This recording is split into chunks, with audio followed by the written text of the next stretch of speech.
Hey there, Danielle Matthews here. I'm coming to you live from Florida. It is Monday, guys, which means it's book club day, and we are in the midst of reading Wisdom Untethered, a fabulous book by Michael Singer. If you are ever in Florida, my area, my neck of the woods, up near Gainesville, he has a great facility, Temple of the Universe, and I highly recommend going. He talks several times during the week. I think you can see those talks on podcasts, but the man is brilliant. He has written many, many books, best-selling books, and this is the second one we've been doing in a book club. And it's written in a very interesting way. It's just question and answer. So if you're tuning in for the first time, that's okay. If you've been reading this along with me, let me know when you get here and that you're joining me live. And if you're catching the replay, let me know that you're on the replay. I realized last week, so we are on the chapter called Samskaras. And guys, if you don't know what samskaras are, I am here to tell you they are the things running your life that you are totally clueless about. All right, samskaras are deep impressions, deep grooves, things that have happened in your past, and they often act as a lens over top of how you're viewing the current situation, reality in front of you. Okay, it's almost as like we're all wearing glasses, sunglasses that we don't even realize we have on. Hey Tina, good to see you. And these glasses cause us to perceive something in a certain way. So think about, how come like people's eyewitness accounts vary so much? Well, it's because we're all looking through the lens of our past conditioning, right? Were we conditioned to trust people, or were we conditioned to not trust people? Were we conditioned to feel loved, or we were conditioned to feel like everyone always abandons me? These things, these patterns that you were born with, and guys, they're so baked into you, you don't even know they are there, okay? They are shaping your reality step by step, moment by moment. And in this chapter, he's talking about basically how you can start to see them, how you can start to release them, and how you can start to essentially reprogram yourself in your life. Now, last week, I realized I jumped ahead. I thought we had gotten to more than we got to. So, hey Lou, good to see you. So we are in the midst of chapter 5, which is this Samskara chapter. But we last week jumped ahead, and so I don't want to mess up again. So I'm double checking on YouTube, guys. If you ever want to catch past book clubs, Facebook now doesn't allow you to keep live videos for more than 30 days. So all of these are on our book club, and on the, Enlightened Minds Book Club is the YouTube channel. And yeah, we did questions 1 and 2. Then last week we did questions 5 through 7. We totally forgot 3 and 4. Okay, so we're gonna backtrack a little bit. We're gonna go to questions 3 and 4. So this is page 45. Okay. So hey Charlotte, good to see you. Hey Lou. All right, so let's get this going over here. Let me be able to see the comments. There we go. Okay. Now, the question is, how do I release pain from my heart? Breathing and releasing doesn't seem to work for me. I am not sure how to let go of emotional pain. So how many of you know that something happened in your past? There is some past event and it hurts. Maybe it was the loss of a loved one, it was the end of a relationship, it was the end of a job that you loved, your health, something that it makes your heart heavy to think about. All right, that's what this question is kind of around. He says, first, please understand that there is a real difference between wanting the pain to stop and wanting to actually release it. This is a huge distinction. In my work as a yoga therapy facilitator, I see it all the time where people just want to okay, I don't want to feel this. Right? I just want it to stop. I want it to go away, versus I'm actually ready to release it. Because releasing it, remember we talk all the time, every week I talk about that tube where these things come in, painful events come in, and we block them. We're like, I don't want to feel that, push it down. That's different than saying I'm ready to release it. Releasing it means you actually are ready to feel it, to stop blocking it so that it can finish moving through. That's what it's really about. And so he's calling out this distinction as well, saying this isn't about just I want to stop feeling the pain, make it go away, let me numb out, let me distract myself, whatever. It's am I open to actually allowing this thing to finally move through? He says, most people think that, my pages are stuck together, that if they practice witness consciousness, pain should instantly go away. That is false. Those of you that have worked with me know, nope, actually, you're going to see it more intensely for a little bit. He says that's not true. Just as physical pain is not itself the problem, but your body communicating that there is a problem, emotional pain is not itself the problem. It's just your heart telling you that it has a problem. So think about that, right? You are walking and twist your ankle, okay? And then you try to keep walking, ooh, and you feel pain. Is pain the problem? No, it's the effect, right? What's the cause? The cause is something is damaged in your ankle now, and so the effect is you are feeling pain. And the pain is making you recognize, hey, there's an issue I need to give attention to. I've done something to my ankle, right? That's physical pain. Emotional pain is the same, and we don't know this. We're not taught this. We don't understand it. I don't know what it is. But emotional pain is saying, hey, something in here is hurting, right? Just like the pain is saying, hey, something's wrong with my ankle. The emotional pain is saying, hey, something inside of you is hurting. There's something, deep residue of something emotional that is there, that is a blockage, that is a belief system, that is something, and right now it's getting aggravated, right? It's pointing to what we call a samskara. The emotional pain is actually revealing to you where these deep samskaras are in your being, okay? He says a wise person doesn't want to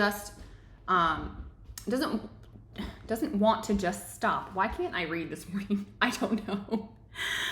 Stop the pain. They want to get rid of the underlying problem altogether. So the pain is gone for good. How do you get rid of emotional pain? Well, you don't work at the effect level, which is what most people do, right? They drink alcohol, they go watch some Netflix series, they go out with friends, they do drugs, they have sex, they go shopping. They're doing all of these things to just cover the effect of the emotional pain, but they're not actually getting at the root cause, right? It is a temporary solution to an ongoing problem.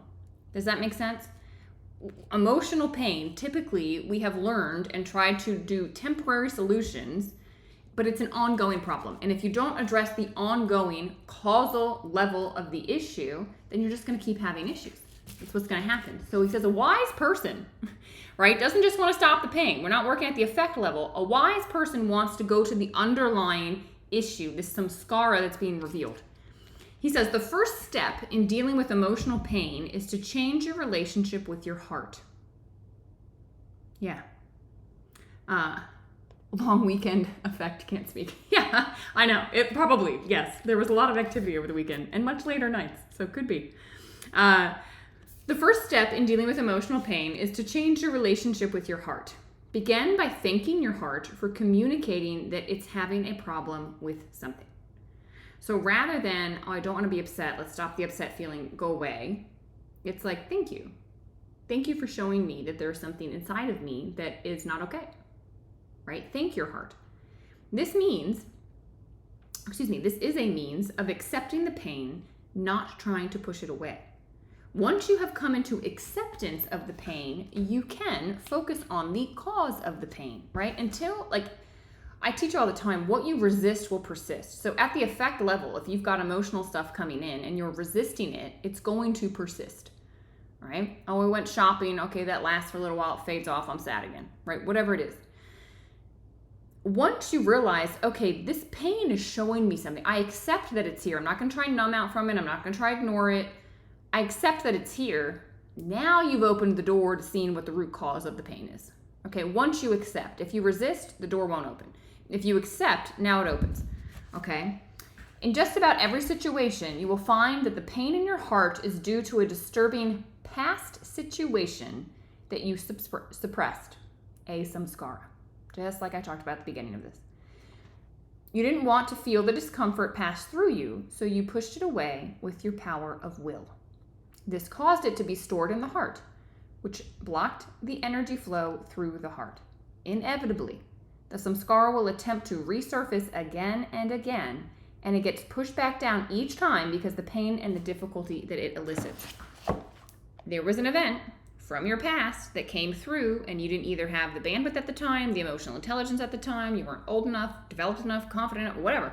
You didn't want to face it. And so that thing got trapped in your tube, it got trapped in your system. He describes it as getting trapped at the heart.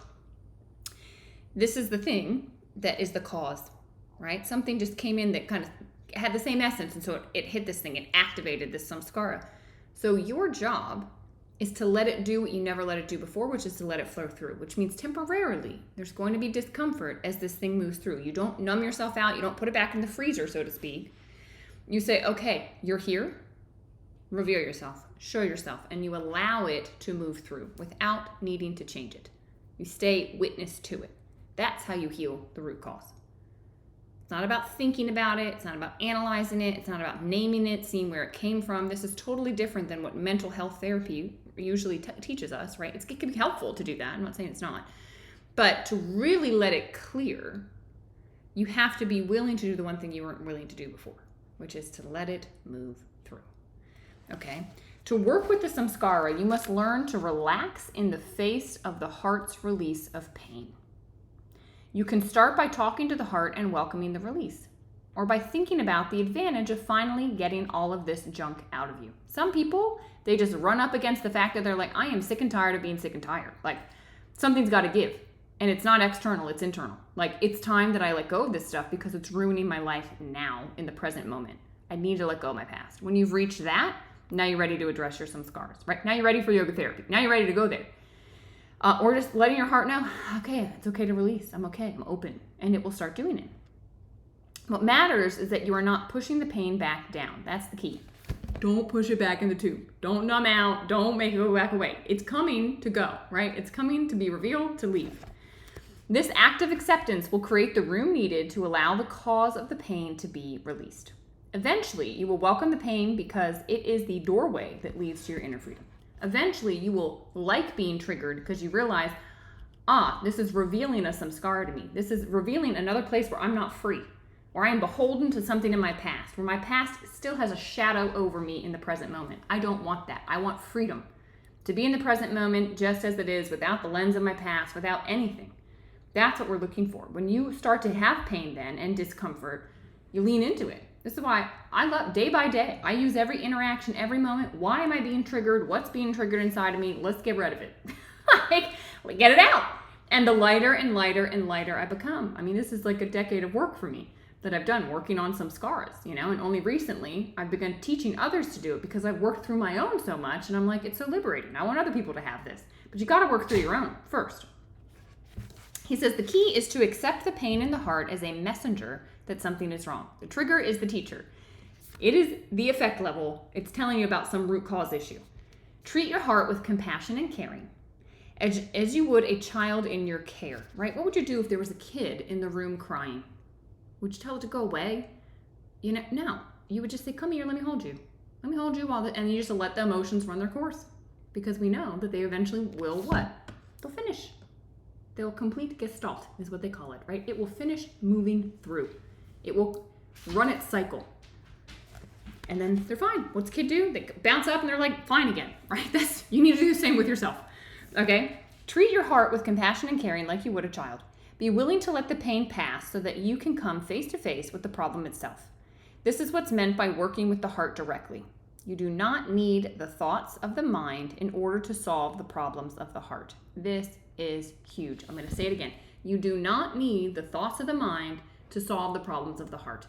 It's not the same. This is why a lot of the people I work with have gone through mental health therapy, and they're like, my mind understands it, I logically get it, but it's still lingering and it's still causing problems, and my nervous system is still dysregulated, and I can't sleep, and I've got the energy, it feels like an anchor pulling me down as I'm trying to move forward. What gives? Well, what gives is you have to deal with the heart. And the heart is about acceptance and feeling. That's what it's about. It's not about logically naming anything. He says you do not need the thoughts of the mind, right? The heart wants to purify itself, but you won't let it because you're afraid of the process. It's uncomfortable, okay? It's not for the faint of heart, as they say. The greatest gift, though, that you can give yourself is to learn to become comfortable with the experience of your heart purifying. In time, the heart will thank you by singing beautiful songs of love and joy to you all the time, unconditionally. This is how you get to the point of unconditional love. A lot of people do what's called spiritually bypassing. They say, wow, this sounds wonderful. I want to get to the point where I'm not weighed down by these things, where I can be in the present moment, where everything's great, and I feel that way internally. And their mind takes them to a place that they think is that, but it's it's not that. It's called a spiritual bypass. All your stuff is still there. You can't avoid, you have to go through it to get to the other side. You can't avoid it. It's called the inner work, right? These days they call it shadow work. It's the same thing that they've been saying for centuries, which is there is stuff living in you from your past that you need to move through and release. And then not create more as you go, right? We don't want to create more samskaras. We want to just keep liberating ourselves from them. Any questions with this? It's like a heavy topic. It's a topic that I feel like, man, I wish as a child I had been taught this and understood it and learned it. But I think it enters your world when it's meant to. And if you're listening to this, you're meant to hear it, right? It's entering now for a reason. And so any questions with the application of this, with what he's talking about, with learning to just feel? How many of you have experienced this, where you've seen that you have one of these samskaras and you've walked through? I know, Tina, you and I, in my inner mastery work, have done that. And yeah, it's powerful, it's profound, and it's like, it's everything. I don't know how to say it. It's like the core truth that I can see the suffering in all people. Like if you understood this principle of what we're talking about, you would alleviate suffering in your life because you'd see it as a doorway. You'd see it as the way for you to be free, to not suffer moment by moment anymore. Tina says, I'm working on it now. Me too. We all are.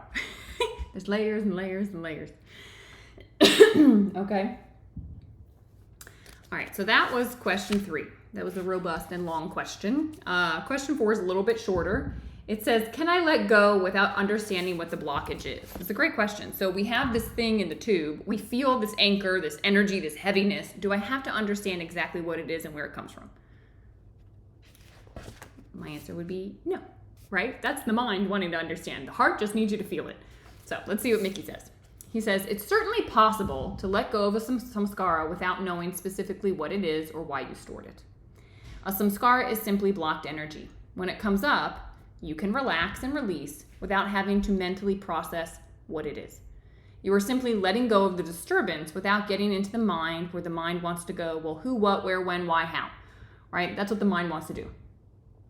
The mind wants to look and understand and analyze. Well, that doesn't help it move. That gets us in the mind and out of the heart. We want to stay in the heart. We want to stay in the feeling center. We want to let this stuff move through. He says, of course, it is certainly okay to know what the samskara is and why you stored it. This can be helpful. It's not that the mind's not helpful. It's just that the mind alone can't take you where you need to go to release it. All right. He says, you don't have to have the mind. You will find as you let go of more and more of your blockages, the mind will become comfortable with the process and will no longer need to understand it all. This is huge. So the more you do this, the more you don't need to know, well, where'd that come from and what year of my life or what past life or whatever, right? Your mind just doesn't even need to go there. It doesn't even need to go there. He says, in the end, you are not just letting go of the samskara around the specific past event. You are letting go of your inability to handle the disturbance caused by the cleansing process because it is uncomfortable, right? I have people that do one yoga therapy session with me and then they're like, I don't want to come back because there's too much, right? It's like a lot to move, but you got to be ready. And I'm always like, you don't understand what the other side feels like, right? The other side is just wonderful. It's light. It's fantastic. And so that's where you want to go. That's where we're moving you. But you got to be ready for it. And then it's learning like being comfortable with discomfort, realizing this isn't going to wipe me out. Just if I allow some tears to come, I'm never going to not stop crying. Like they'll come and they'll eventually go. This is what it's about. So let's see what else here. He says, once you're comfortable relaxing through that level of discomfort, you will be able to handle discomfort at that level with all new and old situations. So this like builds your capacity, okay? It builds your capacity to handle more and more. And so you can be with disturbance, internal disturbance. Well, guess what then is going to build the capacity for? External disturbance. When somebody says something, does something, treats you poorly, politics happens in a certain way, war happens, whatever. Things are going to always happen externally. And as your capacity increases, where you're getting rid of these things that trigger you, right? You're becoming more and more calm and stable. You're going to be able to then handle the ups and downs of the external world much better, right? Because your samskaras aren't being triggered. You're seeing what is as is. You're realizing, wow, this is just the dynamics unfolding. It's not personal. It's not happening to me, right? It's just happening. It's going to allow you to navigate life like with ease, my friends, with ease, which is what we want. So we did questions 5 through 7 last week. So now we'll jump forward. We'll do 8 and 9 as we wrap up this chapter on Samskaras. And then next week we get into chapter 6, desires and preferences. Please feel free, if you've got comments, questions, whatever, put it in the chat. I am looking. Page 50. Okay, question 8. How can I work with strong physical sensation, like a racing heart, that occur during intense triggers? Right? Maybe like in a yoga therapy session, I'll ask you to bring up a situation. You might feel immediately, what's in my heart? I have anxiety, right? What do you do with that? Let's see what Mickey says. When a strong physical sensation arises because a samskara is triggered, the first thing to understand is that it has the right to be there. You don't need to push it away. You don't need to tell it to go away. You don't need it to be over. It is a message, right? It is a message that something is getting triggered. That's it. It's like the painful ankle. The pain is there to let you know something is injured down there. The anxiety is there to let you know something is injured, right? There's something there. He says, just like when you stub your toe and it naturally hurts, when energy that has been stuck inside of you gets activated, it naturally causes turbulence. That's what happens, okay? That's all that is happening. The energy is hitting a blockage and the body is responding. The problem isn't that it's happening. The problem is that you don't want it to happen. So just be open to it, right? That is the key here. Be open to what is showing up. He says, instead of resisting, try something different. Welcome it. Say something like, it's okay that you're here. I'm willing to feel you, right? Breathe with it. Give it space. Like use your breath to welcome it into the room rather than breathing past it or through it, right? Which is what all of us tend to do. Okay. He says, just like you would comfort a scared child, you can hold space for this energy. Say, it's okay. You're safe. Come on up. You don't need to fight with it or make it go away. Let it express itself without pulling you down into it. The moment you resist, you give it more power. If you simply relax, breathe, and allow, it will pass through and it will not stay, right? My coaching in yoga therapy is basically breathe, feel, relax, watch it, allow it. That is what you get coached on how to actually release these samskaras at the root of all of your triggers. That is how you do it. You don't need to understand why it's happening. You don't. It's not a mind thing, right? It's a feeling body thing. You don't need to analyze where it came from. It does not matter. It just is coming to go, right? You take out the garbage, you don't pick through it. You just go, okay, it's time for it to go. It stinks. Just let go of the part of you that wants to control it. It's just energy moving. The less you interfere, the more it will release on its own. Over time, as you keep welcoming these experiences instead of resisting them, you'll notice they lose their grip on you. They come, they pass, and you remain untouched. That is your practice. And the thing is, I can't do it for you. A guru can't do it for you. Parents can't do it for you. Your spouse can't do it for you. Your kids can't do it for you. No one can do it for you. You have to do this for yourself. No one can give it to you, but also nobody can take it away from you. It is the internal growth. Okay? There are people that can signpost you, that can hold space and help you, but you have to be the one willing to go there. That's your practice. You don't need to do anything but stay aware, breathe, and relax.